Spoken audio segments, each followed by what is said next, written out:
Let us start with the chapter 6. The chapter 6 talks about the upper limb,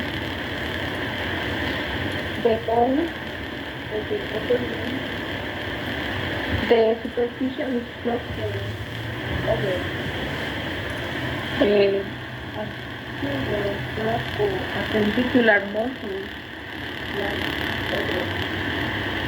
the posterior thoracoappendicular and scapulohumeral muscles, the axilla, the arm, the forearm, the hand, and the joints of the upper limb.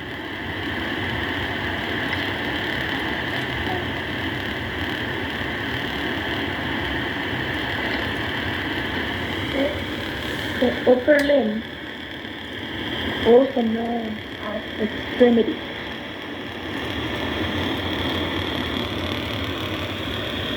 characterized because it's mobile and has the ability to grasp and manipulate, especially marks in the head.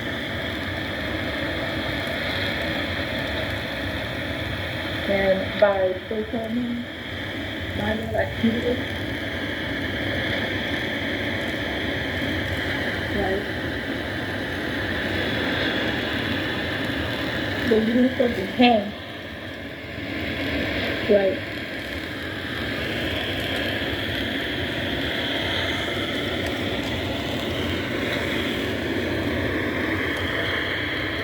It's like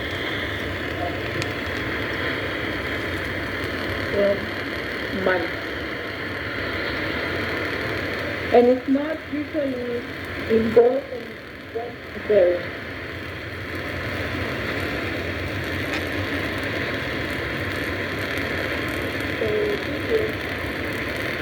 Which are known as fingers, including the thumb,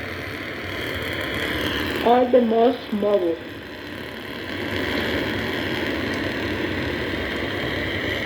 And there are other parts of it which has more mobility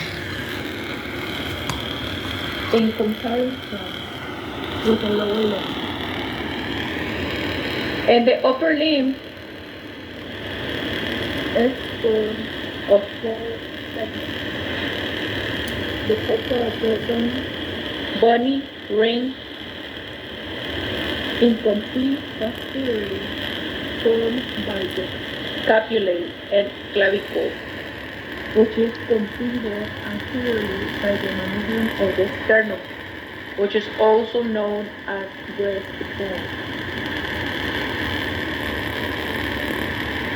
It's composed of the arms, the part between the shoulders and elbows, containing the humerus to connect the shoulder and the elbow, the forearm, the part between the elbow and wrist, containing the ulna and radius, that connect the elbow and wrist, the hand, the part of the upper limb distal to the forearm, containing the carpus, metacarpus, and phalanges, which is composed of the wrist, palm, dorsum of hand, and fingers of the thumb.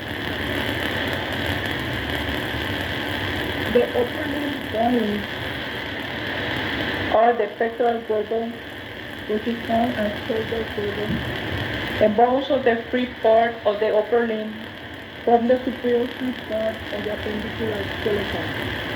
The pelvic girdle and bones of the free part of the lower limb form the inferior part. The pectoral girdle, formed by the scapulae and clavicle and joined to the manubrium of the sternum, connects the free part of the upper limb to the axial skeleton, which are the bones in the head, neck, and chest. And they are very extremely mobile. The pectoral girdle is supported and stabilized by muscles that are attached to the base, sternum, and vertebrae. The clavicle is also known as coral bone. A double curved lump bone connects the upper limb to the trunk. It's external, right? It's also known medial and is involved in triangular, where it articulates with the mammalian of the sternum at the sternoclavicular bone. Laterally, the clavicle articulates with the acromion of the scapula. Its acromion, or known as lateral, and is flat where it articulates with the acromion at the acromioclavicular bone. The medial two-thirds of the body, which is known the shaft of the clavicle, are convex anteriorly, whereas the lateral third is flattened and concave anteriorly. This curvature influences the resilience of the clavicle and gives the appearance of an elongated capital S. The clavicle serves as its root, which is known as rooted support, from which the scapula and inferior limbs are suspended, keeping them away from the thorax, so that the arm has maximum freedom of motion. The stroke is mobile and allows the scapula to move on the thoracic wall, increasing the range of motion of the limb, right? Take a look in your atlas, the regions and bones of the upper limb.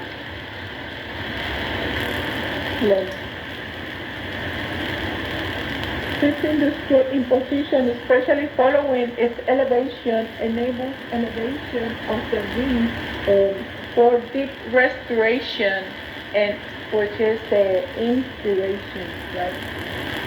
From one of the bony boundaries of the cervico-axillary canal, which is known as a passageway between the neck and the arm, affording protection to the neurovascular bundle supplying the upper limb.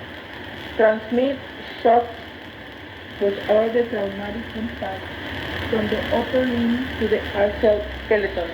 Although designated as a long bone, the clavicle has no medulla or marrow cavity. It consists of a spongy, which is also known as cancellous bone, with a shell of compact bone. The superior surface of the clavicle laying just to the skin and platysma, which is known as the flat plate. Muscle in the subcutaneous tissue is smooth. The dorsal tubercle is the prominent, indicating the attachment of the deltoid, the muscle that gives the rounded contour to the shoulder.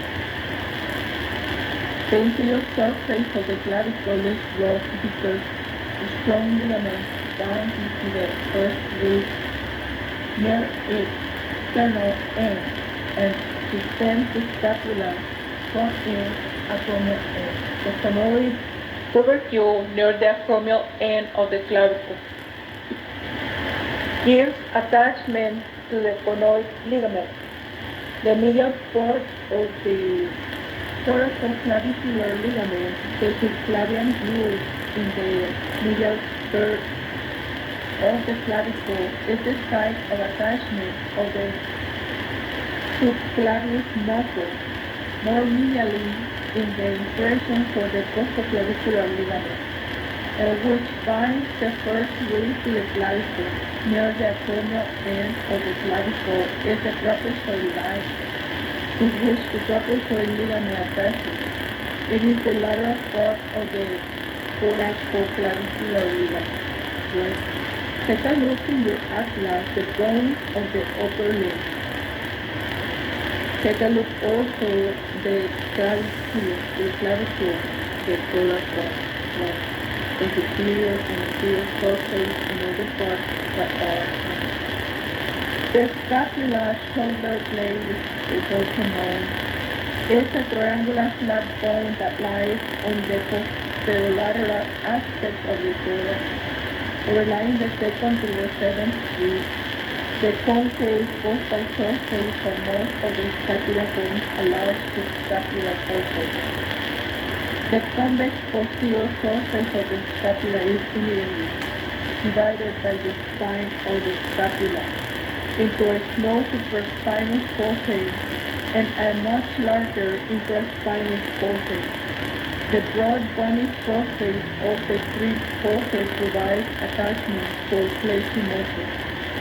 The triangular bony body of the scapula is thin and translucent superior and inferior to the spine, although its borders, especially the lateral ones, are somewhat equal.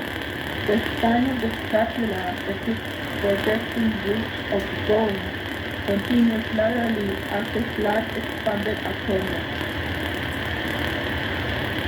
which forms the subcutaneous point of the shoulder and articulates with the acromial end of the clavicle. Superlaterally, the lateral surface of the scapula forms the glenoid cavity, which articulates with the head of the humerus at the glenohumeral. The beak-like coracoid process is superior to the glenoid cavity and projects anterolaterally. This process also resembles in size, shape, and direction a bent finger pointing to the shoulder. The scapula has medial, lateral, and superior borders, and superior, lateral, and inferior angles. When the scapular body is in the anatomical position, the thin medial border of the scapula runs parallel to approximately 5 centimeters lateral to the spinous process of the thoracic vertebrae. Hence, it is often called the pterygoid border. From the inferior angle, the lateral border of the scapula runs superlaterally towards the apex of the axilla, hence often called the axillary border. The lateral border contains a thick core of bone that prevents buckling of this breast-bearing region of the scapula. The lateral border terminates in the truncated lateral angle of the scapula, the thickest part of the bone where the glenoid cavity is located. The adjacent neck process is the head of the scapula. The constriction between the head and body is the neck of the scapula. The superior border of the scapula is marked near the junction of its medial two-thirds and lateral third by the suprascapular notch.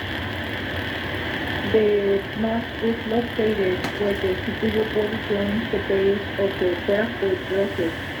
The superior border is the thinnest and surface of the three borders.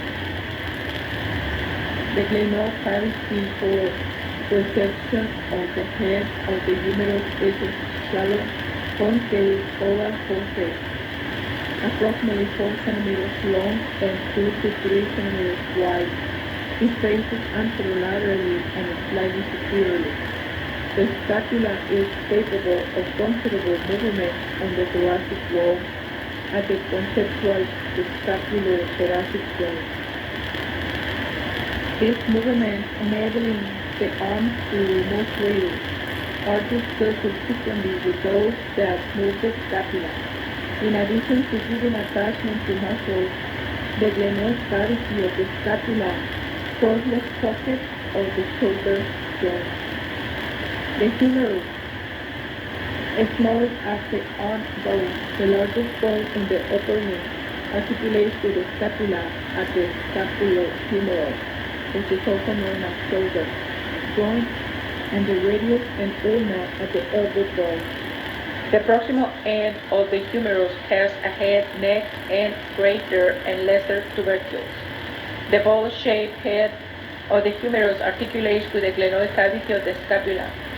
The anatomical neck of the humerus is formed by the groove circumscribing the head and separating it from the greater and lesser tubercles. The junction of the head and neck with the body of the humerus is indicated by the greater and lesser tuberosities, which provide attachments and leverage to some scapulohumeral muscles. The greater tubercle is at the lateral margin of the humerus, where the lesser tubercle projects anteriorly from the bone. The intertubular groove, bicipital groove, separates the tubercles. The surgical neck of the humerus is the narrow part to the tubercles and the crest descending from them. Flanking the intertubercular groove, the body of the humerus has two prominent features: deltoid tuberosity laterally for attachments of the deltoid muscle, and the oblique radial groove posteriorly in which the radial nerve and deep artery of the arm.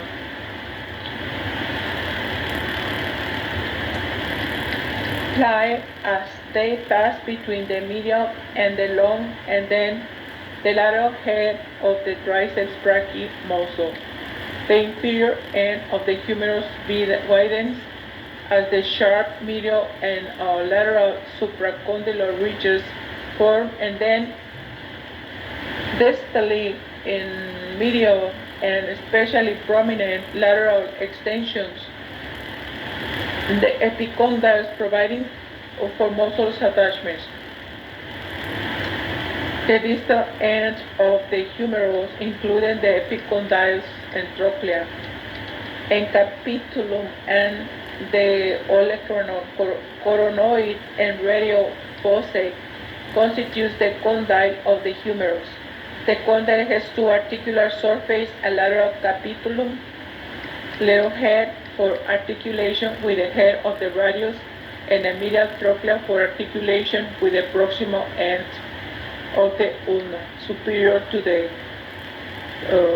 pole-like trochlea. Anteriorly is the coronoid fossa, which perceives the coronoid process of the ulna during full flexion of the elbow, and posteriorly is the olecranon fossa, which accommodates the olecranon of the ulna during full extension of the elbow. Superior to the capitulum, anteriorly, a shallow radial fossa accommodates the edge of the head of the radius when the forearm is fully flexed. The ulna, which is the stabilizing bone of the forearm, is the middle and longer of the two forearm bones. Its proximal end has two prominent projections: the olecranon, which projects proximally from its posterior aspect, and the coronoid process, which projects anteriorly.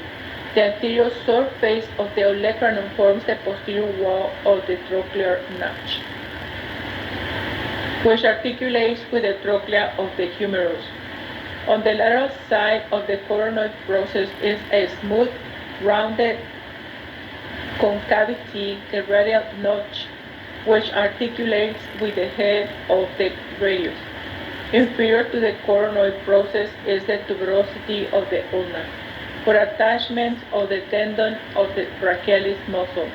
The proximal end of the ulna looks somewhat like a pipe wrench, with the olecranon representing the upper jaw, which is the maxilla, and the coronoid process representing the lower jaw, the mandible.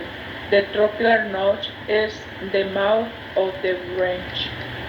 The olecranon and coronoid process grasp the trochlea of the humerus somewhat like a pipe. Wrench grasp a pipe.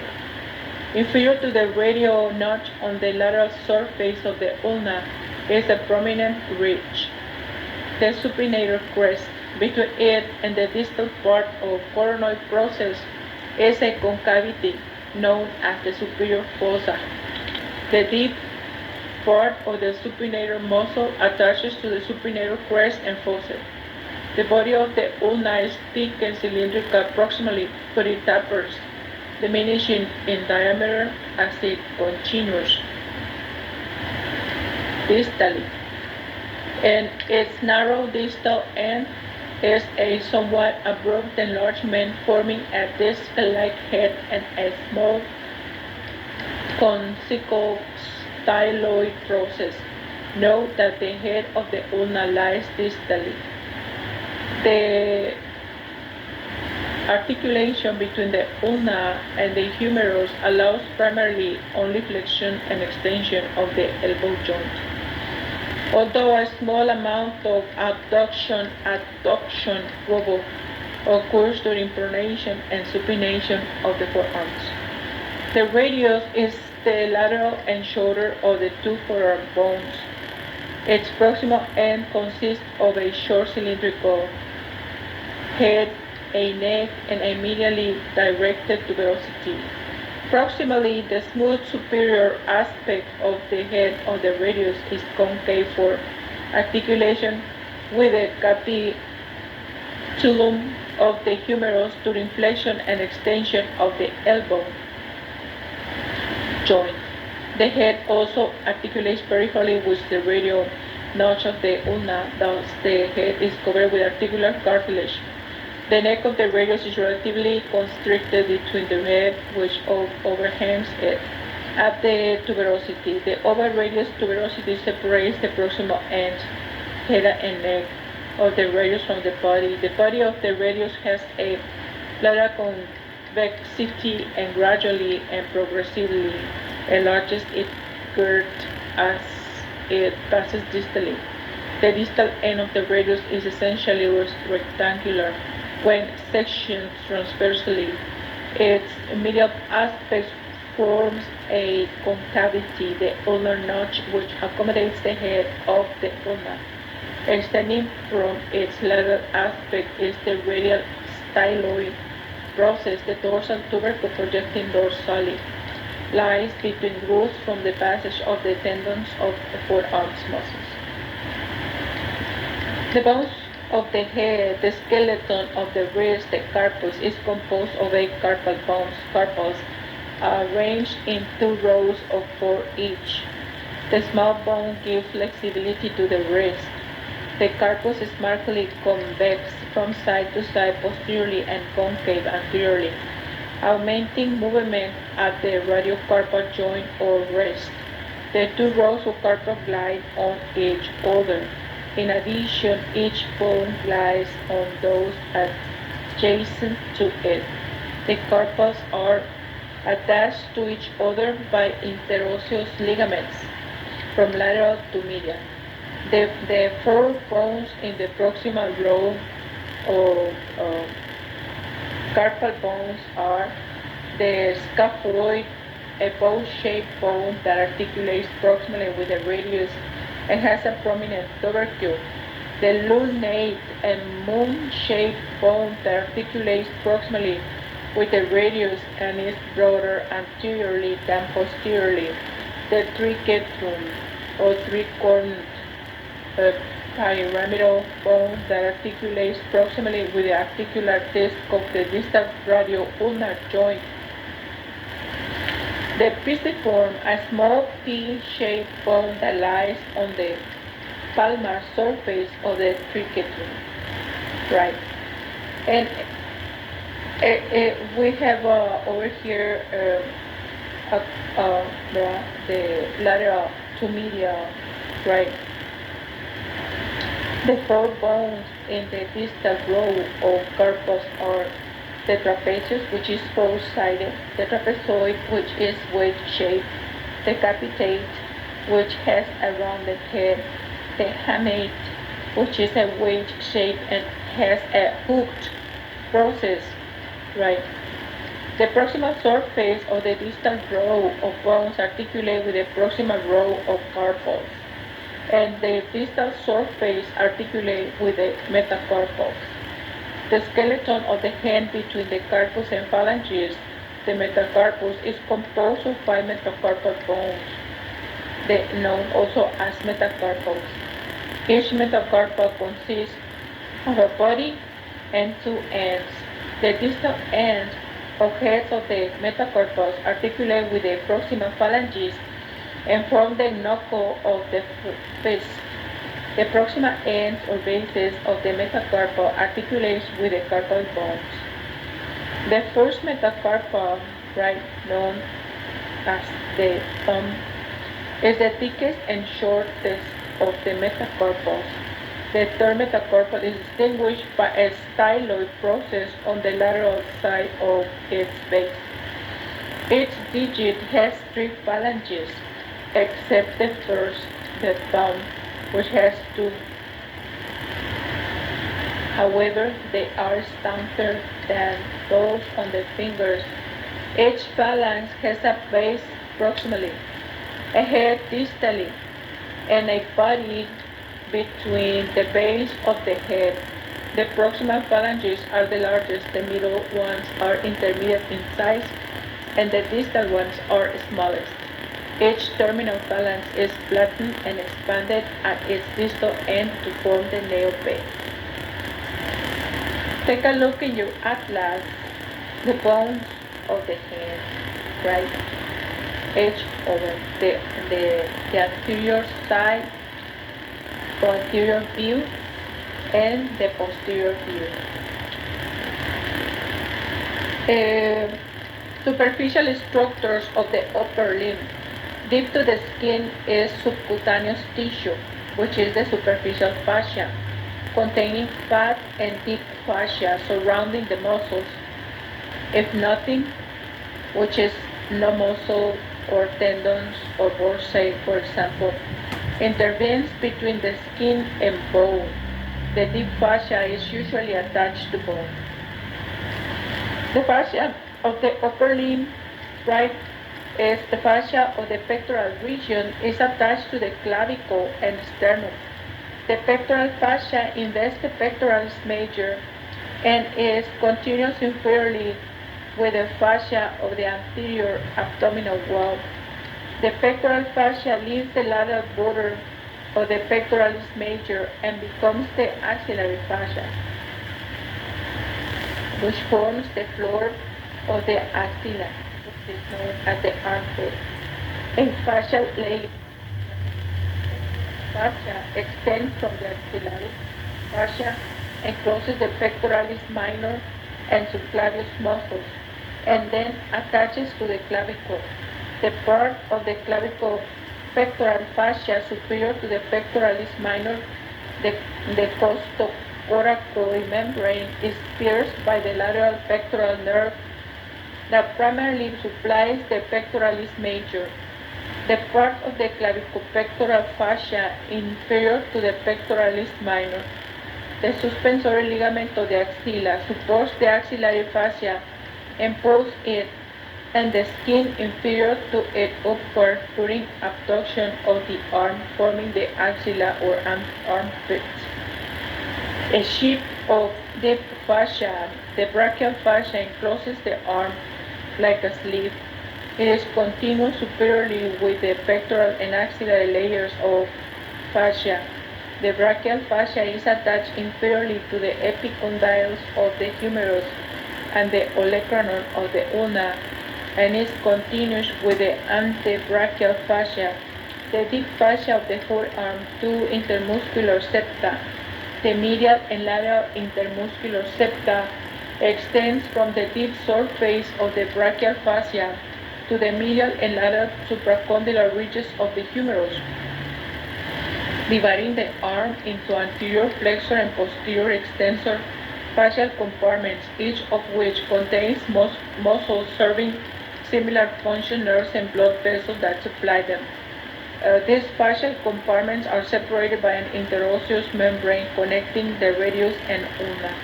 The antebrachial fascia thickness posteriorly over the distal end of the radius and ulna to form a transverse band, the extensor reticulaculum, which retains the extensor tendons in position. The antebrachial fascia also forms an anterior thickening, right? Take a look in your atlas, the axillary and clavipectoral fascia, right? The deep cervical fascia, the omohyoid, the clavicle subclavius, the costocoracoid membrane, pectoralis minor, pectoralis fascia, pectoralis major, suspensory ligaments of the axilla. Take a look of the fascia of the upper limb, the brachial fascia, the fascia of the arm, which is continuous superior with the pectoral and axillary layers of the fascia.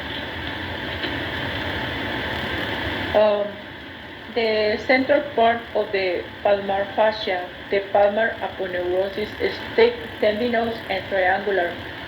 It overlies the central compartment of the palm with its apex proximally, which is continuous with the tendon of the palmaris longus. When this muscle is present, the aponeurosis forms 4 distinct thicknesses that radiate to the base of the fingers and becomes continuous with the fibrous tendon and sheaths of the digits.